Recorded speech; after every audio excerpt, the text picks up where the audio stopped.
Hey everybody, welcome to the Single Tracks podcast. My name is Jeff, and today my guest is Leo Kokkonen. Leo is the founder of Pole Bicycles, a boutique mountain bike brand based in Finland that's known for its innovative design and construction techniques. Founded in 2013, the brand was forced to file for bankruptcy in 2024, but now they're back with a brand new prototype and a desire to continue pushing the envelope. It's a story of innovation, challenges, and resilience, and I think there's a lot we can learn from Leo's journey.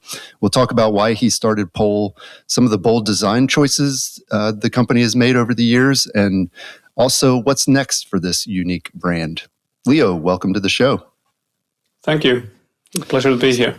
So take us back to the beginning. Why did you want to start a bike company in 2013? What were you trying to do that other bike brands weren't already doing? Well, obviously, it was the geometry. Enduro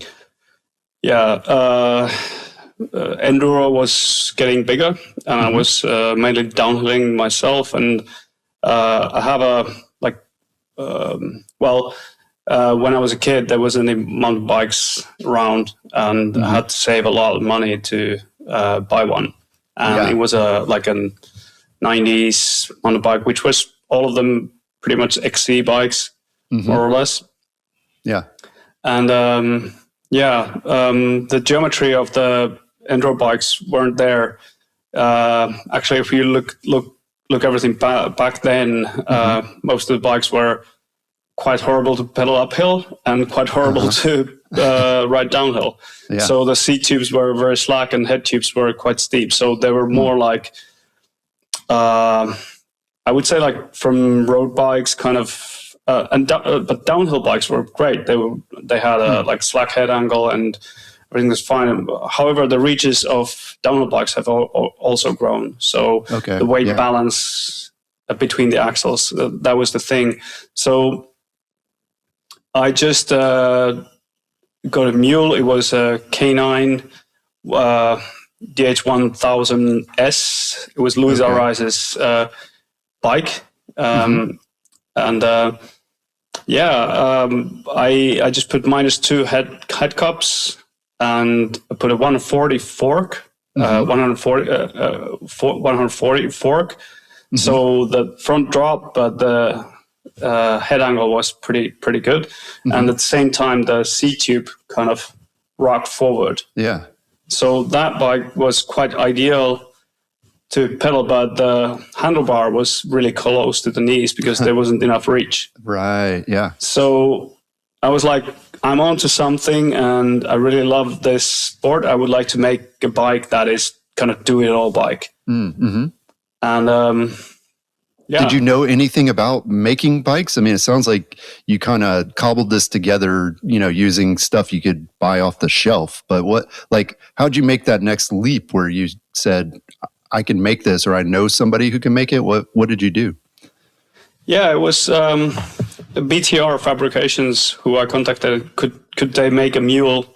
So BTR was also working with, I think Tam was, who is not anymore at BTR, but it was Berth and Tam Racing BTR.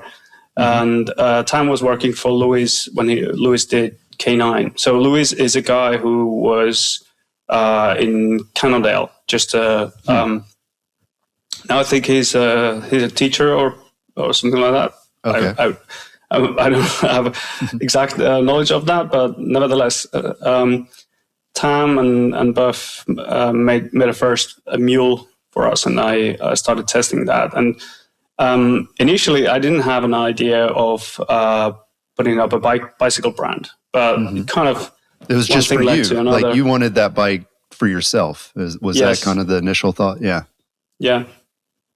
And I had an industrial design company. So design, like engineering design, it wasn't a problem to me. I kind of knew what to do, 3D modeling and stuff. And that was the kind of get-go. We got the bike and tried it, and it was pretty good. And pretty much right away, I thought that maybe I make some batch in Taiwan. And I didn't have any connections. I just went to Eurobike with my friend and started asking questions and pretty soon we were in Taichung, and there we go. Well, so was that test mule, that first bike, I mean, it was perfect as it was? Like you liked everything about it, or were there things that you had to change, or what was kind of that process like? Quite far from perfect. I mean, we tested as well this kind of concentric link at the bottom bracket. So basically the suspension bearings were also like BB bearings. So, well, my idea behind that was that I wanted eliminate a lot of anti-squat as well at the same time. I thought that we make more balanced suspension by doing that. It was very, very good to ride downhill, but the hardest part was to get the suspension linkage progressive enough to work with because the single pivot usually is not very progressive. It's more like regressive, more or less. And well, we thought that we could play around with the like the air with the air shocks, the volumes, but the shocks back then weren't that adjustable as they are now. But it worked pretty good. I won some competitions as well. DH national championships with the mule in masters, not in elite, but masters. So it was pretty good. It was the geometry was very good, and that was the main thing when we realized that like the bike's geometry defines a lot of its characteristics. So it plays a huge role, as well as all the other kinematic features like anti-squat, leverage ratios, and stuff. Yeah. Well, so that geometry at that time, it was sounds like it was very different from the other bikes that were available that people were racing. How far off? I mean, this was 13 years ago ish. So how far off are like today's bikes compared to that one? Like were you, how far ahead of the time were you, or is that, have we progressed beyond sort of what you were doing in 2013? Well, in terms of our bikes,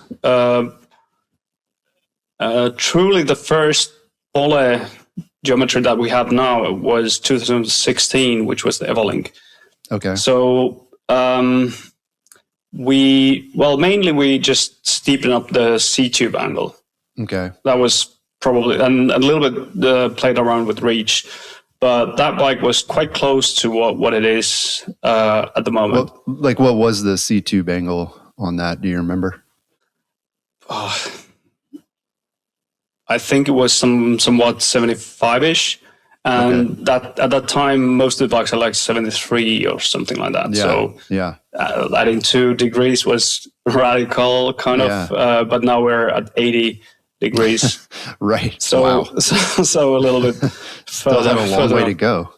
Yeah. But it was like 2016 was the biggest like milestone for us in terms of geometry. We kind of locked it in, and I kind of play around with that geometry numbers still today. So I kind of did a lot of research with the geometry, and now I kind of balance it out with all the other kinematic numbers. So geometry is like, I don't see the geometry as like static. I always look at the dynamic geometry of the bike. Yeah. So when you hop on the bike, if you have like less travel in rear, like a hardtail, your head angle will get very steep when you hop on the bike. So in terms of dynamic, where the suspension kind of is when you ride, when you corner, and all that kind of stuff. And but currently, what I think is the biggest upside of the geometry that I did for the latest 2 bikes, like Onni Sonni and the prototype that we have, that you can throw in a 650B in a rear, make it a mullet, and you don't need to do anything with the no flip chips, anything. And it's totally the characteristics are pretty much the same with the 29er 650B setup, but you get more room for your bum with the smaller wheel behind. Yeah, cool. So in 2017, I believe, you were planning to produce a carbon fiber bike, but then it sounds like you decided not to. What made you change your mind about using carbon? Yeah, there was quite a lot of different reasons behind it, but the main reason was that I want to be a part of like trashing the environment with ocean fill with the carbon waste. So the factories that are making carbon fiber bikes, they have a problem with the cutting waste. So when you're doing the layup, you have this pre-preg carbon fiber and epoxy mixture, and you need to cut out all those pieces that you're gonna bake into a frame. Right. Yeah. And it's like making cookies. You have this cookie cutter, and you kind of make those cookies from the dough that is kind of rolled into a flat surface. So you are left out with the dough, but when you're making cookies, you can kind of you can like mash it all back together, and roll it again. But with carbon fiber, that's not the case. You're left over with toxic compounds. So you have carbon fiber and also the resin, and you can't really burn it without putting a lot of emissions that are not healthy, and therefore it's either a landfill or ocean fill that is in China. Yeah, I don't know how they do it now, but that was the case back then. And there's some ways of kind of downcycling that. You can these days you can put it in plastic. You can make carbon reinforced plastics and stuff, but still it's a problem after that plastic it's at its end of its life. So I'm not totally against carbon fiber composites. It's a great product for certain applications, but I think that bicycles can be made differently as well. So there was other reasons as well, like we cannot control the design and the materials. The factories wouldn't let us change the carbon fiber itself. It was just something that they source and we couldn't affect it. They have their engineers where to put it, and it would have been kind of quite different concept where we want it to be. So I had to look elsewhere. Yeah.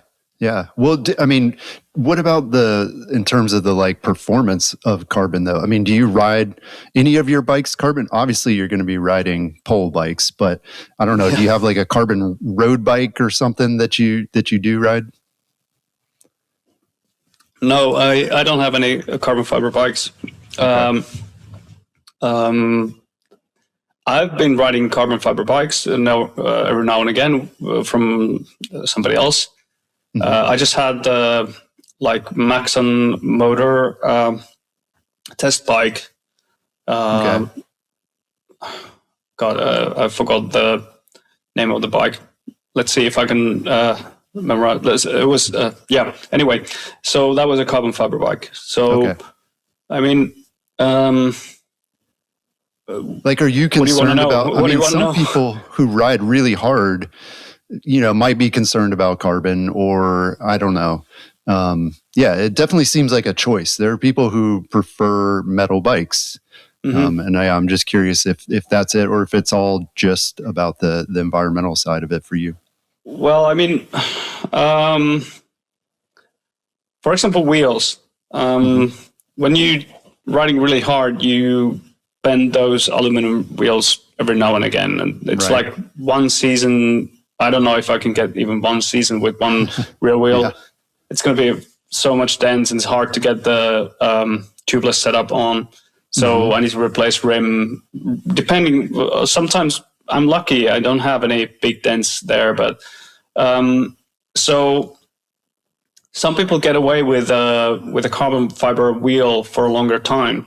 The only problem with me is that I don't trust it that much. That if I'm racing, for example, Madeira, like 6 days of racing, and you crack that wheel, and you are at the top of the mountain, it's like going to be a hellish ride. Like you're going to lose the race. But with aluminum, you have a big dent, you put a tube, and you can at least ride. And then on the next mechanic stop, you can, hopefully they have a rim and you replace it with, but with carbon fiber, it's not always the case. However, I've heard that some carbon fiber wheels are very, very durable.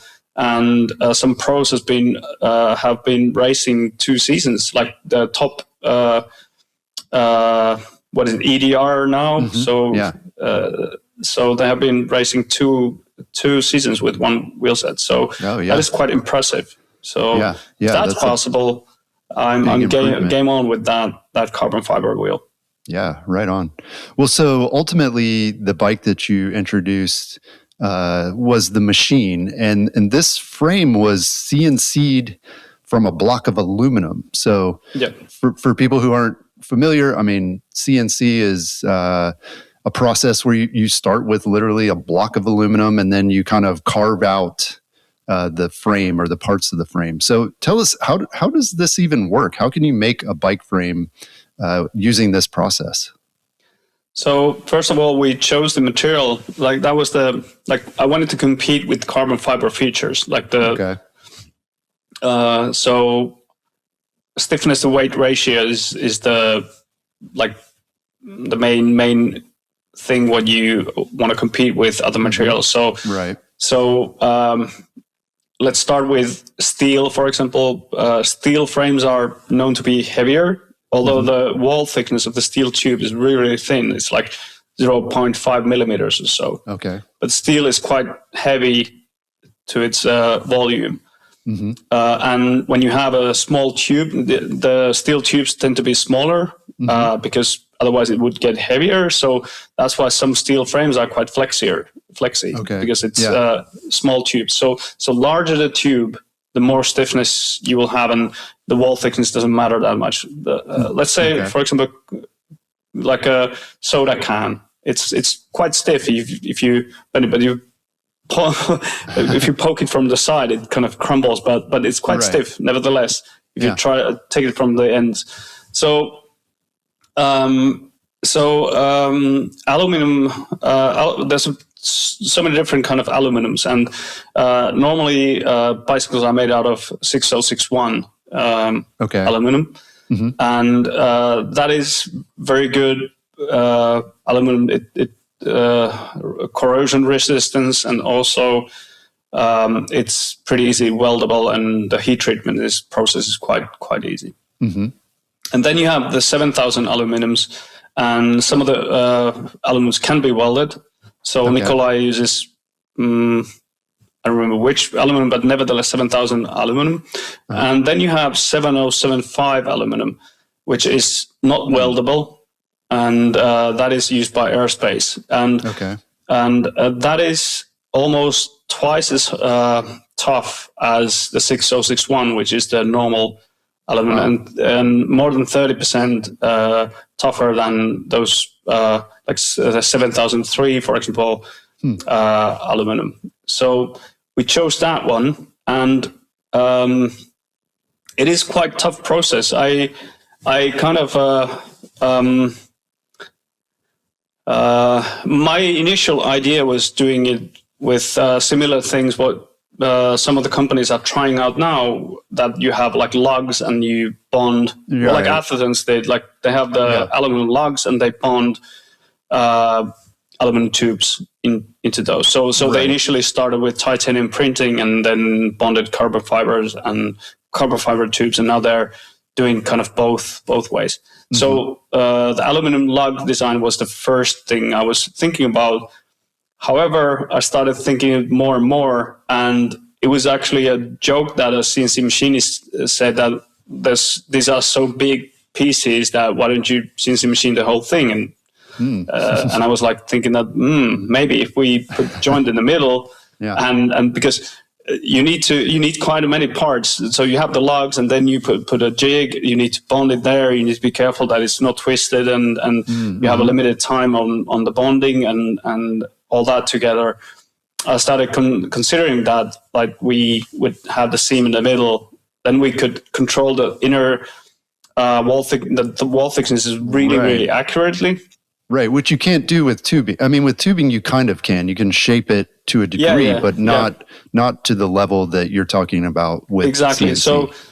So when you have hydroformed tubes, you kind of roll them from inside, so you can control the wall thickness here and there, and then you pressurize it, water against the mold. You get those shapes for the aluminum frames, and then for the steel tubes, they just roll it, and you have like double butted. That's so it's easier to weld when you have more material at the ends of the tubes. So I made some 3D prints from plastic. Kind of did the bonding with adhesive, and kind of like tried to kind of figure it out. Does it work, or is it stiff enough, and will it break and split half from the middle? I kind of the way I do design, I kind of try to imagine things. I can kind of visualize in my head how things work. And here I had this plastic parts, and I was just like, let's try it. Let's make a bike out of it. And we tried it, and it worked very good. Yeah. And it was also bolted from the side. So so that's how we pressed it together at the first go. So, and were the bolts? You're talking about the prototype stage where you bolted it, but the bikes now, they're not. There's no bolts in there. Yeah. Are there? Yeah. That's a next step. Before we move on too, you're saying that the two halves are bonded together. Is this the same way that you would do a lugged design? Is it, because people are familiar with lugs, like that makes sense. Is it the same bonding? Because I guess we trust that bonding, but then when you're talking about like two halves of a frame, that starts to be like, whoa, like, is that strong enough? Yeah. So the good thing with the lugs is that you don't have this seam in the middle. For example, for the head tube, it's like way better this way when it's a lug. But then when you're bonding, you have this kind of pulling out mechanism as well. Like you have a 1 meter lever at the bottom of the like you have the head tube here, and then you have a fork. You have 1 meter lever to kind of pull that lug away from so you're standing on the BB, and that stretch, like if you land like a jump, and your kind of rear wheel wants to go that way and front wheel wants to go that way, it's going to want to pull the down tube off. And we saw that with one of the Pivots racing bikes when they were racing. Was it in Australia or anyway? Okay, yeah. So that can happen. However, I think that you can mechanically lock it. So Pivot bike they were aligned, the top tube and down tube lugs, so that can come out. But when you have it like this, it kind of do it as easy. So there's a kind of mechanical resistance as well when you have it. So if somebody's making these lugs, don't put the down tube and top tube kind of in the same angle. Right. You're bracing it, so it kind of wedges it two different directions. It wants to go out. Yeah. So I don't know. I don't know what was there's also possible corrosion, because if you have a carbon and aluminum, they don't work together. They form a battery and they start to corrode. So you need to be very careful with that bonding. Yeah. So, however, the forces that are working also our design is they're not that big really. Like it's not a big problem. So we have also patented constructions how we key it in from those areas. So There that makes sense. Like the frame is not. There aren't forces that are trying to pull it apart. This way. And then I imagine it's you have the headset cup, and then you have it kind of tries to wedge it, but that is not that big force anyway. Well, not anyway. I mean, nevertheless, it's not that significant. But because it's the whole frame, it's a lot of surface area, I guess, in the end that's bonded together. Is that true? Like do you do that calculation, like how much surface area there is where they interface? Is that important? Well, usually it comes to that point where the hot spots are. So the worst case is kind of this kind of squeezing a rag kind of effect when you have when you're cornering and this is the BB and this is the head tube. So your weight wants to swing on the BB to the other direction, and it kind of rotates the tube like this. So this is the force the frame needs to withstand the most. And of course, the second worst scenario is that casing where the rear wheel and front wheel are going kind of different directions. It is very, very hard to calculate that with we can do some analysis, but there's always kind of other factors which are more important than the theory. So the adhesives are very strong. So you can for 1 centimeter times 1 centimeter surface area, it can hold 500 kilograms. So that is basically me gluing my nails like that, and that would be 500 kilograms pulling force. So however, aluminum is way stronger, but in that central line, those forces are never that big. Usually it's more like on bicycle, it's a fatigue and it's around chain stays and down on the down tube. So we can use more wall thickness there and all that kind of stuff, other stuff to make it. So it doesn't come to the adhesive, to the critical points. It's only, I guess, on the front of the head tube where there's a kind of adhesive critical area for the bike. Yeah. Well, so obviously this is a really innovative and unusual way to build a bike, but it seems to work well for you. Are you surprised that nobody else is doing this? I assume you're still the only one that's doing it this way, right? Yeah, I mean, we hold some patents over it, and patents pending a lot, so that might be one thing. Second thing is that it is not easy. It is quite. It is. Yeah. We have some knowledge that.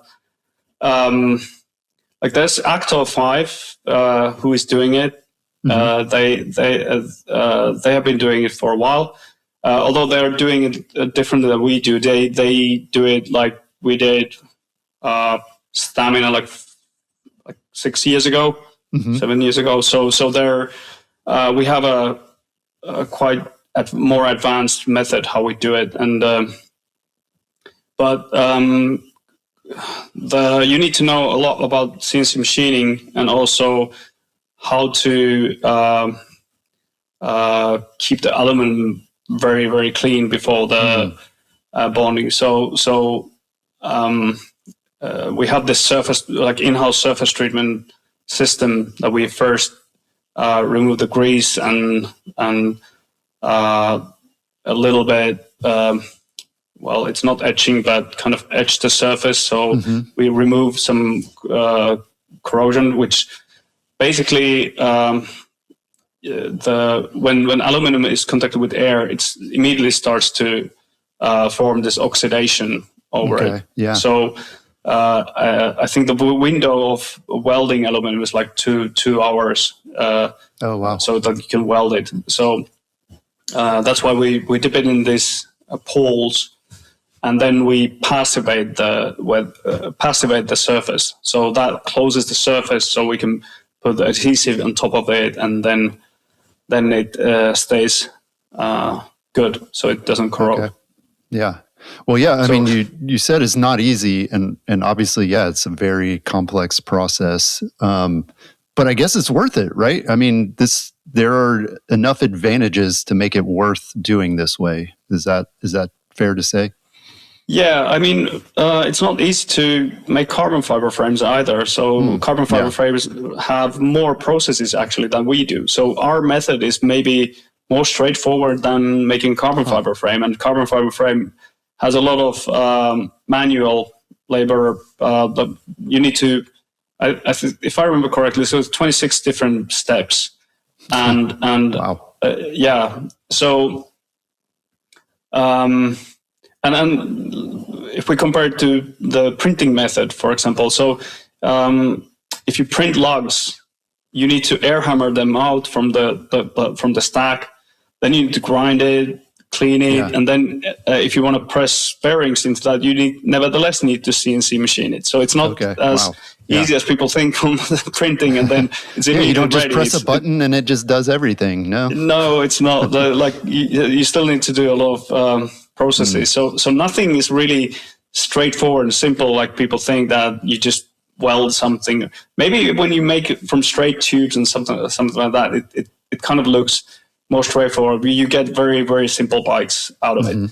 They work, but they're not as sophisticated as the modern bikes. So I mean, we could say that like microprocessors are very, very complex to make. The machines are very, very complex, but when you set it up, it's quite easy to make them. I see. This is how we kind of say that when we set our factory up, it is, you need to know a lot about precision and cleanliness and all that stuff. But when it's set up, it's easier to make than carbon fiber frames. Yeah, faster as well. Like carbon fiber layup, I think it takes 48 hours or something like that altogether when if you want to make a carbon fiber frame. And for us, it's since machining is we can do them side by side, so it's not like straight line, but it's like 21 hours or something like that. Okay. But the bottleneck is the front triangle, of course. So if you have several machines, you can make you need to bond it and all that kind of the surface treatment. But one bike a day, if we have one person working on it, basically, it could be. And are you doing this in Finland? Is that right? Yes. Yeah. Well, so what are the advantages of designing and manufacturing your bike in the same place? Well, I mean, I think that the best thing is that we don't really need to have stock of frames. Yeah. It's more like make to order. So if somebody orders it, we can make the size and the surface treatment, everything by the order. So instead of like ordering a bunch of bikes, frames from Far East, and they're floating on the ocean for a while, or stuck in canals if there's some. So that is the main thing. The downside is it is more at this scale that we're doing it. It's more expensive, but I think that our customers don't mind too much about that. They want a really cool product and And are you able to make kind of like rolling changes, or are the designs pretty much set? Like once you have a design, you're not going to change that until you're ready for like the next generation? Or are you able to like tweak stuff and do things a little differently if you need to? We do tweak stuff constantly because it's a computer program that is machining. So big changes needs to be rolled out. Like if we need to change some fixtures, because the billets need to be fixed to the machine at somehow. So if we change design too much, we need to make a new fixture or something like that. But if we want to, I don't know, increase the wall thickness or decrease the wall thickness, we can do it like pretty quickly. Yeah. It Yeah. doesn't Or need like adjust a lot of the ports for the cable routing or something like that. Yeah. Like that would be pretty easy to do. Yep, it is everything that is like little bit shapes or something like that. It's quite straightforward. We just change the programming, 3D model and programming. Yeah, that seems like a big advantage for sure. You see, the background is getting blue now. It's like sun is getting.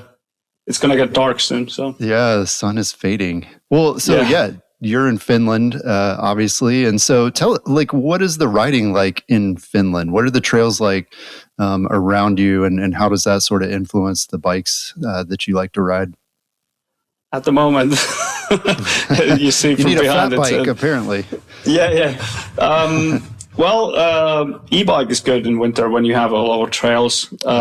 So one thing that we have in Finland is freedom of roam.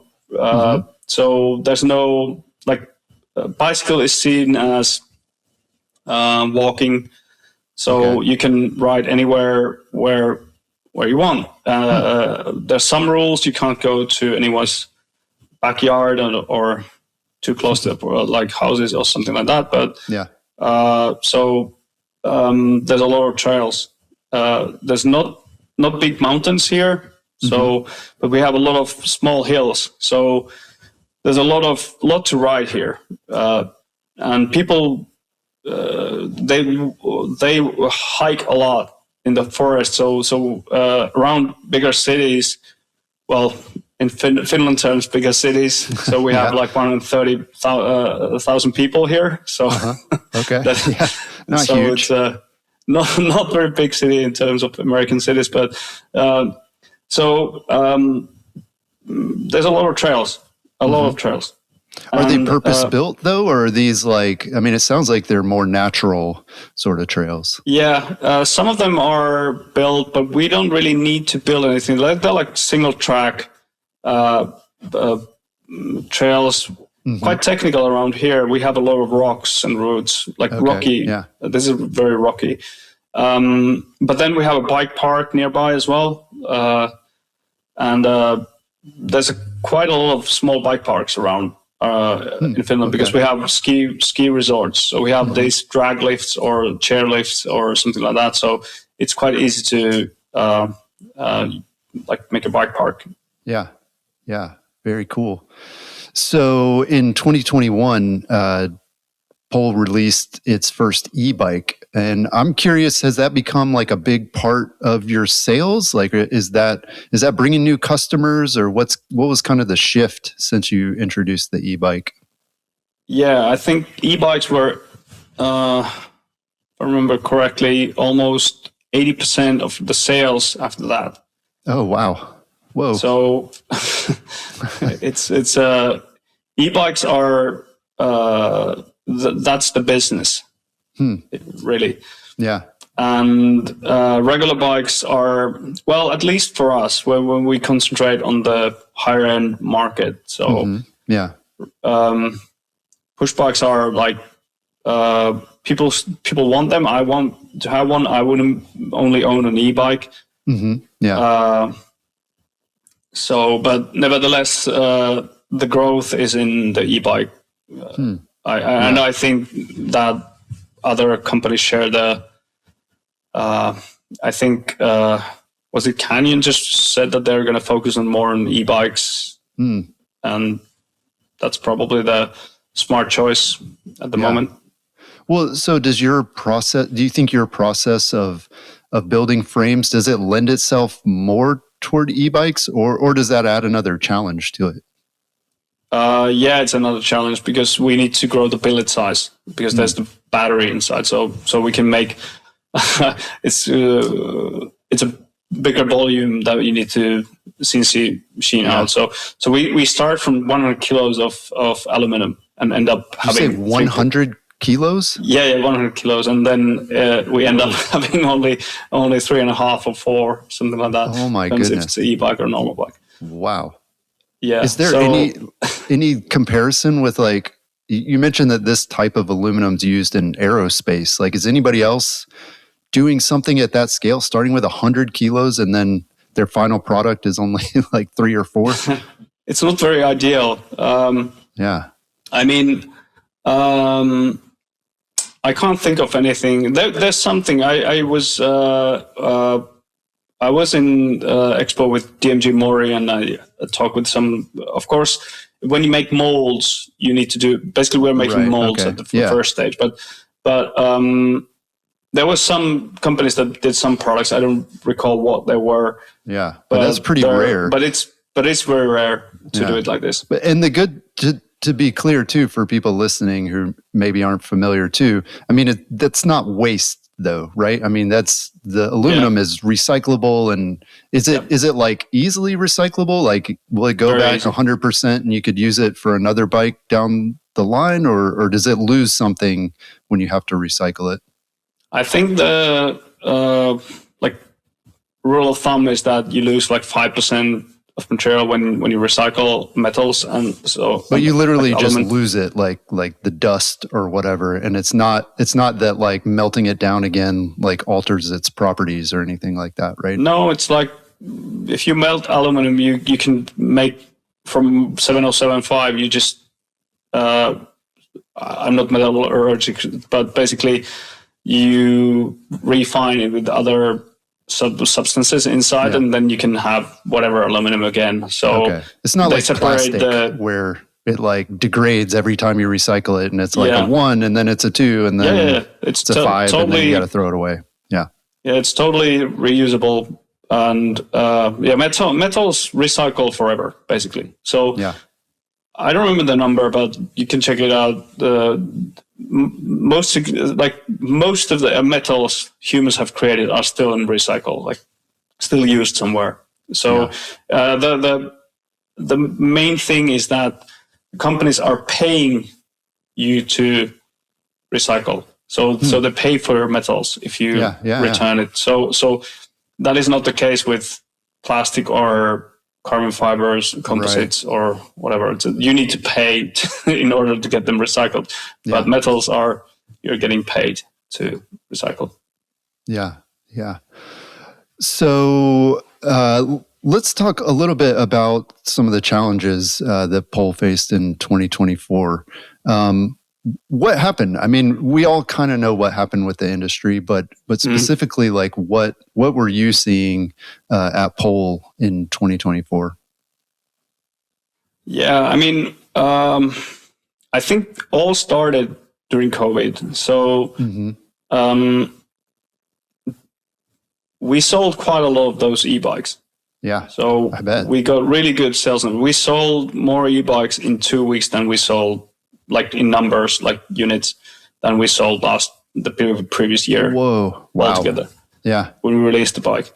So, but from that pre-sales to the delivery, it took 1 year. Oh wow! So I mean, how do you scale that? Did you have to hire people and get more machines? Like, how would you even deal with that kind of demand growth? We were quite heavily invested by private money. So we that was kind of indication that they knew that this company has some potential, and we already had infrastructure, like we had machines, and that wasn't the problem really. The problem started when we needed components. So there wasn't any motors or batteries, or even chains were nearly impossible to get. Yeah. So our problem wasn't to get our product into the market, but the problem was to get the components for the bike, for the frame. So there was a lot of overheads during that time, and also the information that we got from suppliers were like next month, next week. It was ongoing. That I don't know why this happened, but like everyone was unaware of what's going on. When do you get some chains or? And were your customers, they were probably coming to you saying, where's my bike? When do I get it? And you were you didn't know. Yeah, we didn't know about. Obviously, I guess other companies had problems as well because hardly anyone canceled their pre-order. Oh, yeah. So people right. They couldn't get a bike anywhere else, so they were waiting. Yeah. Yeah, and I think that they wanted this bike as well. Like, I mean, there was customers who bought bikes but still waited on this bike as well because they knew that they can get rid of that other bike when this arrives. So, but after that, we had record sales. So 22 we released the bike.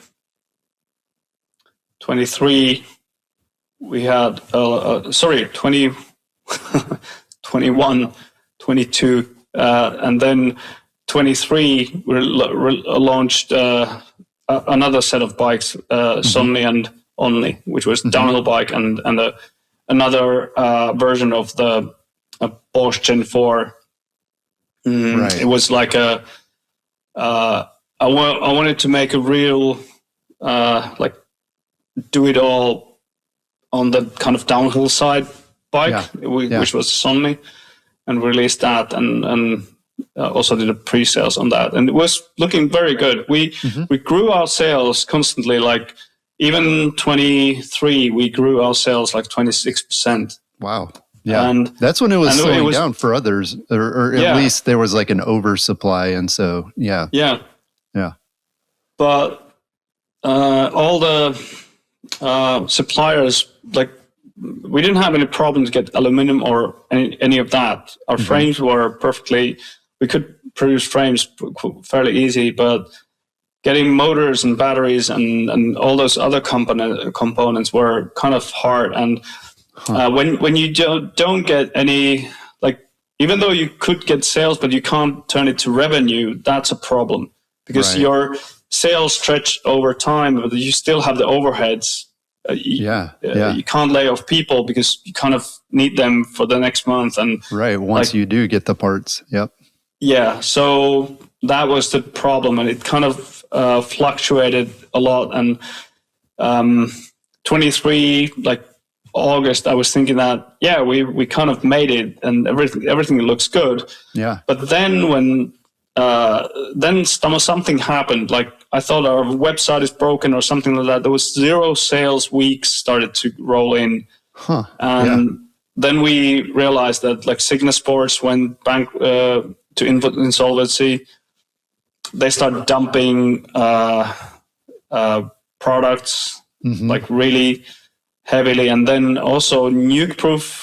Well, at the same time, Nukeproof also fell bankrupt. It's the same company, So they started to dump new product into the market, like big discounts, and other companies as well started doing the same. I think Specialized had a big sale. Specialized had a real big sale. Yep. Yeah. So, and also one thing I also think that was slowing down the business was because Pinion came out with the MGU at the same time, but they didn't have it. They released it, but they couldn't sell it. Nobody had the bike. Everybody started waiting for new tech, and there was no reviews or anything. So we got a lot of messages from people that are you going to make a Pinion MGU bike or something like that. So at the same time, there was big discounts and new tech coming up, and overall, I think that created kind of this uncertainty, or I'm just going to wait the next tech, new motors or something like that. And that was I think the biggest thing. We still sold, but we didn't sell as many bikes that we could, and we did lay off people during that time. But then early 2024, there was a big strike in Finland. Like it lasted like a month, and it was a logistics strike. There was a new, our new parliament wanted to change some like work related stuff, and the unions wanted to fight that.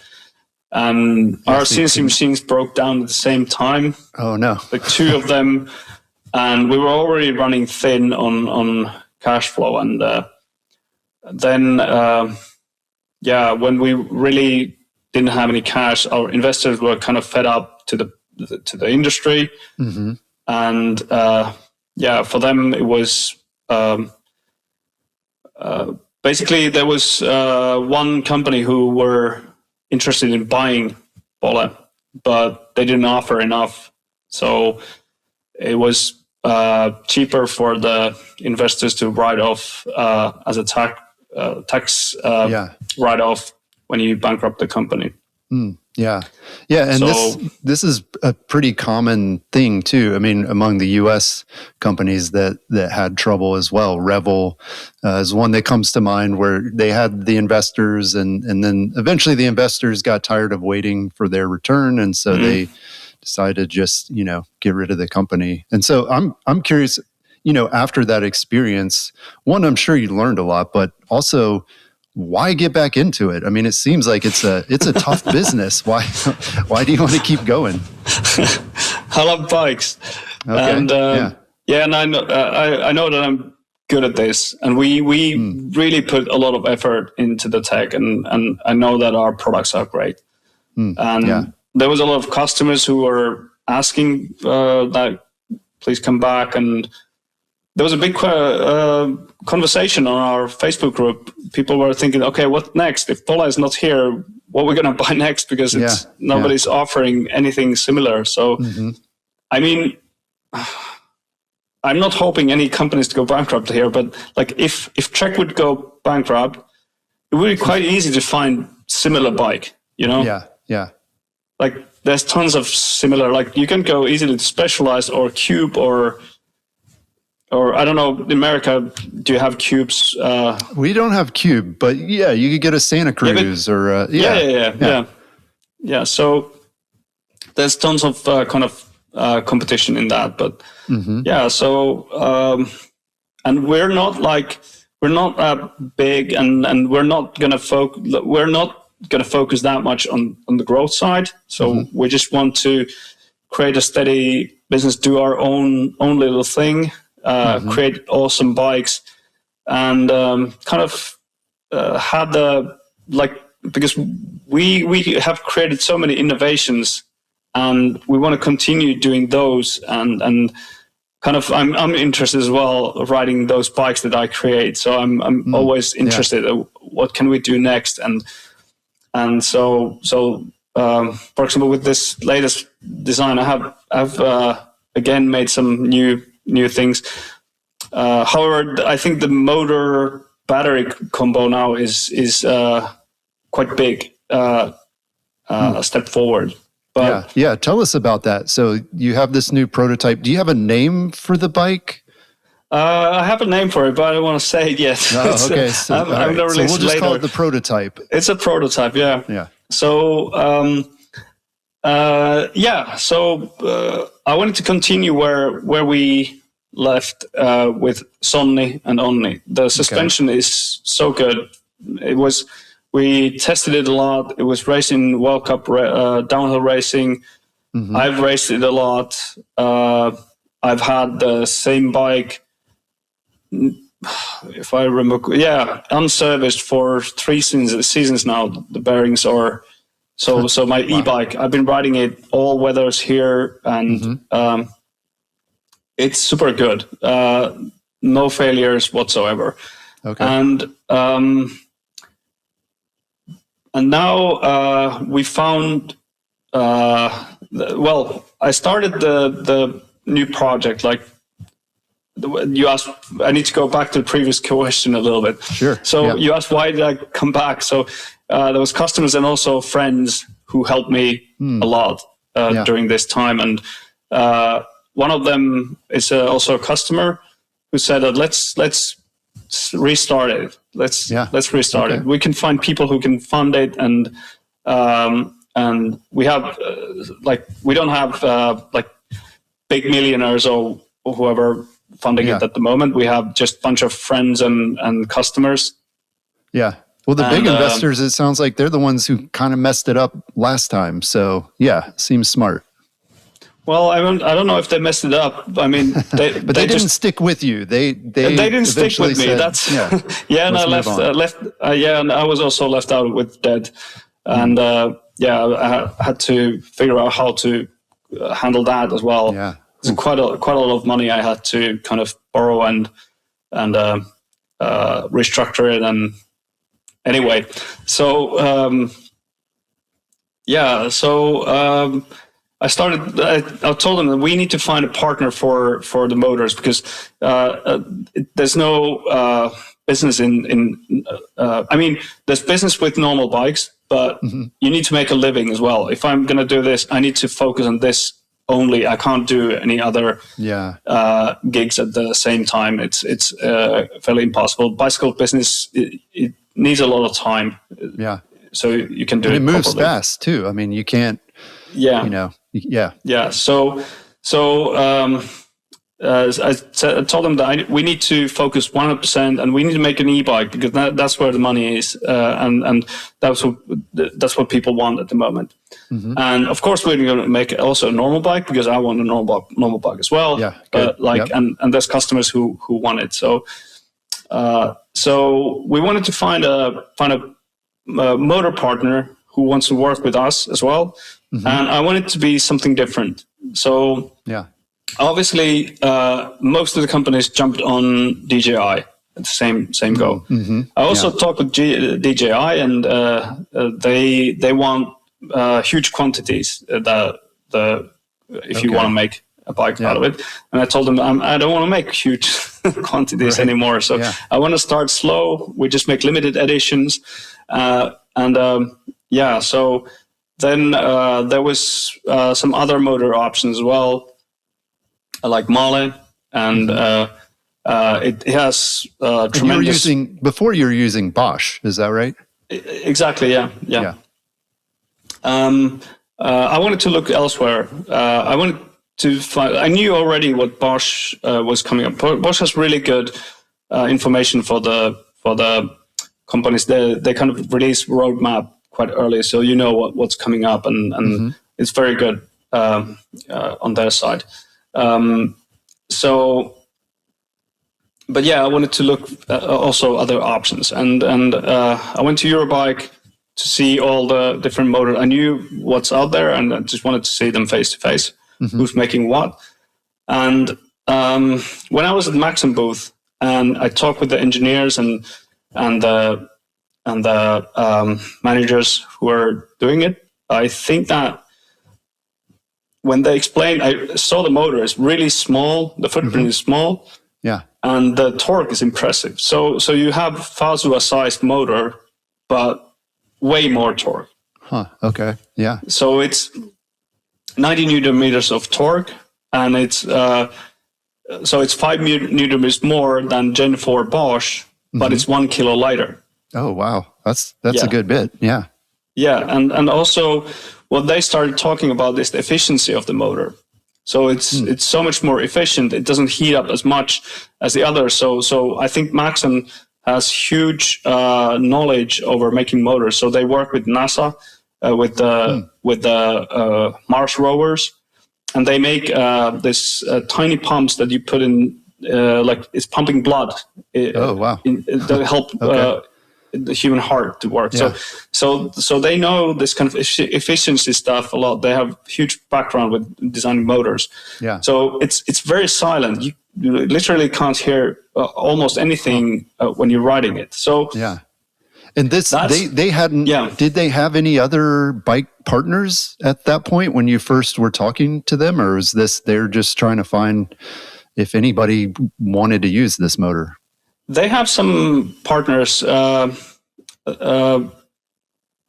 I think it's Bike Lab, which was the bike I had, if I remember not correctly. Okay. But there's some other companies as well. So mainly like Swiss, German, smaller brands. Okay. Yeah. And some other smaller brands who are building bikes, but they don't have this kind of globally known brand like Bolle. Right. Yeah. We're not that big, but obviously we have a lot of reach in the world. So it's quite funny actually when you go anywhere there's bikers, they know what pole is. So that is quite I was saying before we started recording, I have a friend here in Atlanta that rides one, and so they're everywhere. Yeah. We only sold 20% of our bikes to Finland. So, and 30% was US, and then like UK was 9%, and then scattered all over the world.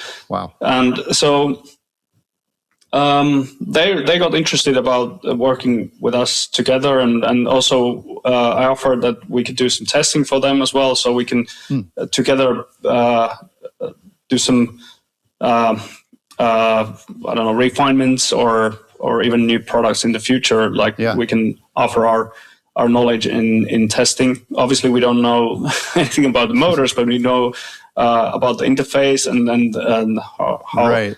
And you can iterate faster, I imagine, because of your process in terms of like changing up the frame mounts or things like that if you need to, and figuring out what works. Yeah. So now we're developing together the 600 watt hour battery with them.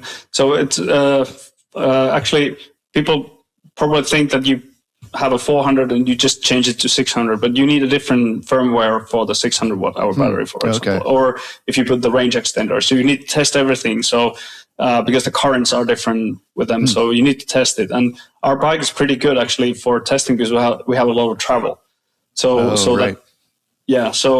there's all kind of interferences with the motor when you have like a lot of travel. You have the pedal kickbacks, anti-squat, and all that. So, but I was impressed about the company culture and the precision of the motor and the silence and the cool guys as well. Like I think they're bored. There's people who mount a bike and the sponsor already XC. I think they sponsor. It's not related to the motor because it's XC, but So I thought it was a very good match, and I think that what is the German magazine? It's they have the Enduro magazine, and then they have the e-bike eMTB or something like that. They did a huge test with all the motors in the market, and they chose Maxim as the editor's choice. So, and have you had a chance to ride this prototype yet? It looked like it was brand new, right out of the machine. But have you been able to test it yet? Our new prototype. Yeah. No, I haven't ridden it yet. I just shipped the bike actually to Switzerland, so they can do some of the testing there, and we're going to meet maybe 2 weeks from now. We're going to book a trip to Italy, so that's the first time we're going to ride it. So I'm pretty excited about that.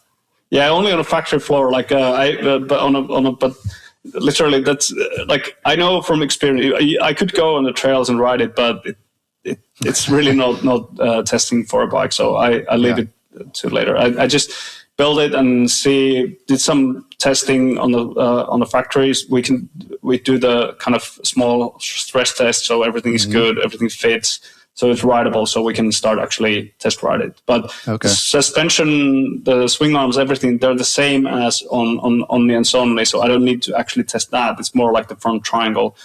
And the motor and I did some small geometry changes and levers ratio changes, but I kind of know what they do. But it's more about like when we go testing is do we find out something? Does some cable rattle or something like that? So it's quite ready.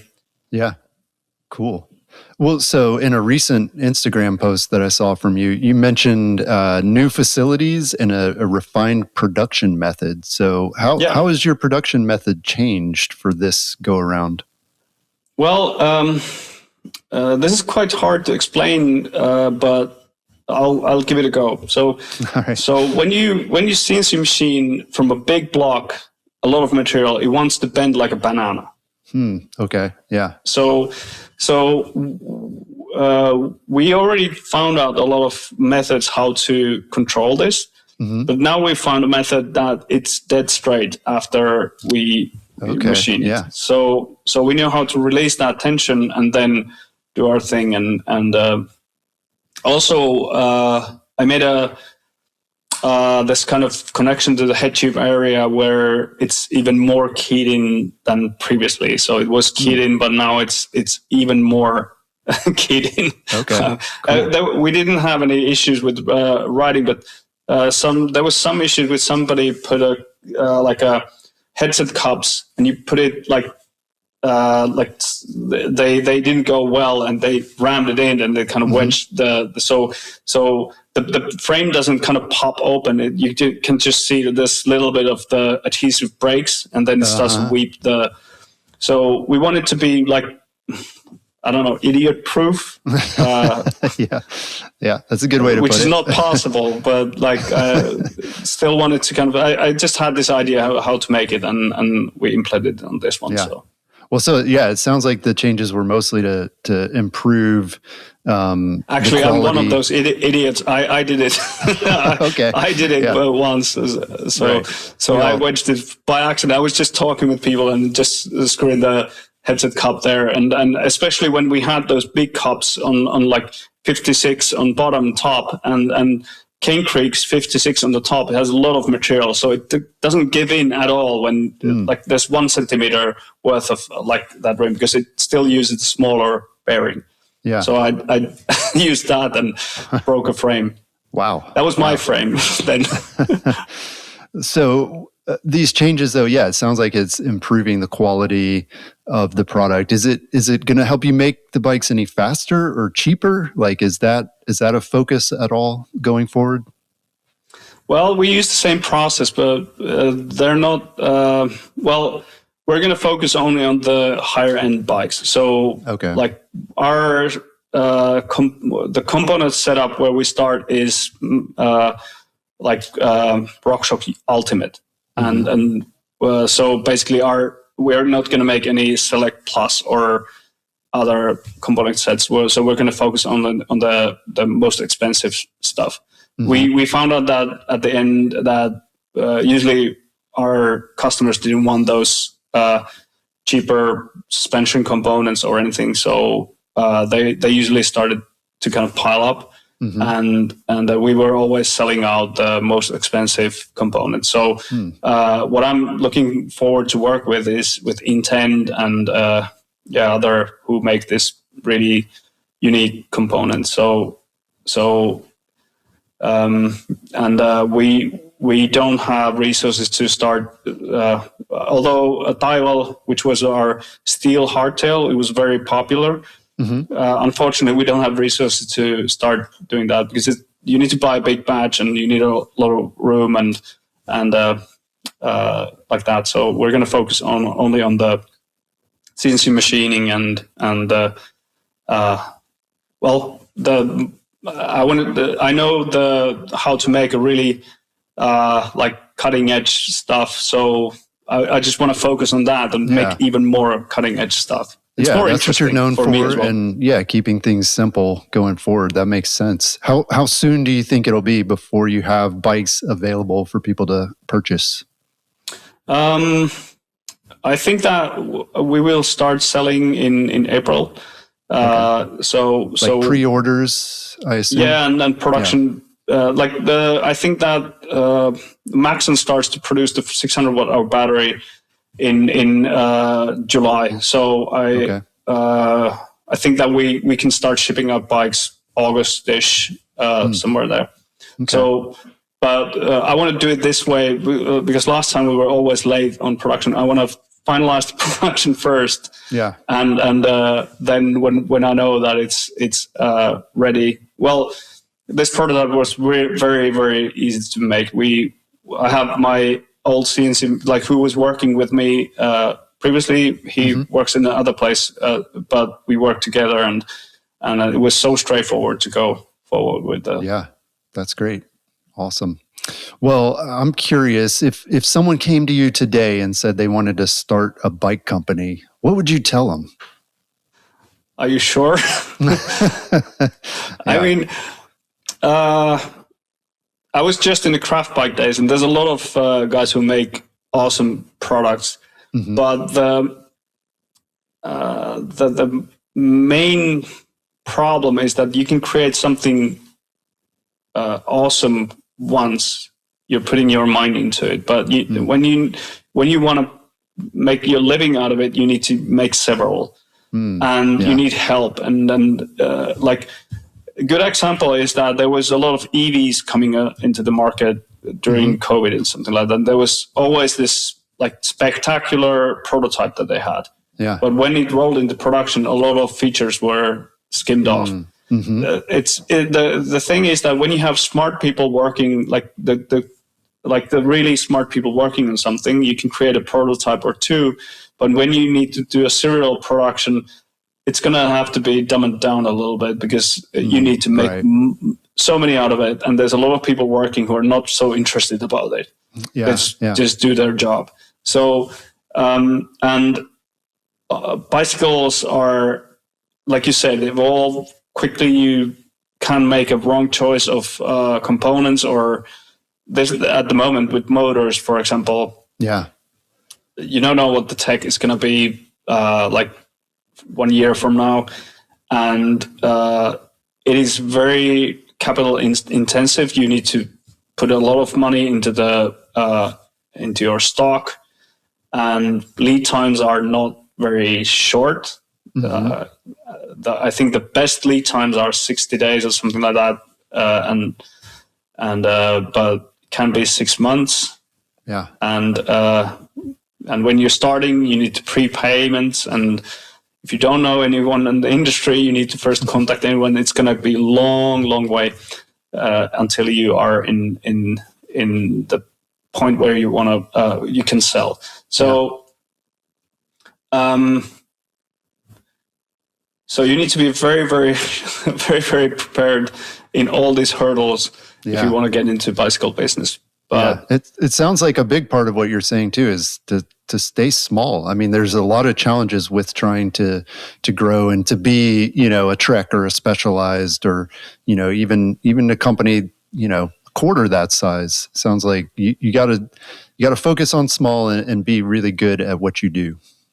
Yeah, I think our strategy now is that we want to be small, but if there's an opportunity that we can grow, we will grow, and we will expand the company. But still, in the growth, there's a big risk with capital, with your investing to your inventory and everything. It is always a risk to grow as well. You need to hire more people and all that. So, I mean, I don't think it's easy in any business, but there are easier businesses where you can get into, and my bicycle business, because this is not steady. If somebody doesn't like your bike, for example, it's hard to sell. If you just put all in your effort and then you come out with a bike, here it is, and then people say like, or the worst thing that they don't say anything. Yeah. If they even say that that's ugly or something like that, it means that they created a reaction. There's somebody who might like it as well. So I can be happy about this release that we gave the photos of the prototype. If you look at our Instagram, there's a lot of people who liked it. Awesome. Pink Bike is another story. Who reads that? Who listens to them? Don't worry about it. Well, Leo, thanks so much for sharing your story with us.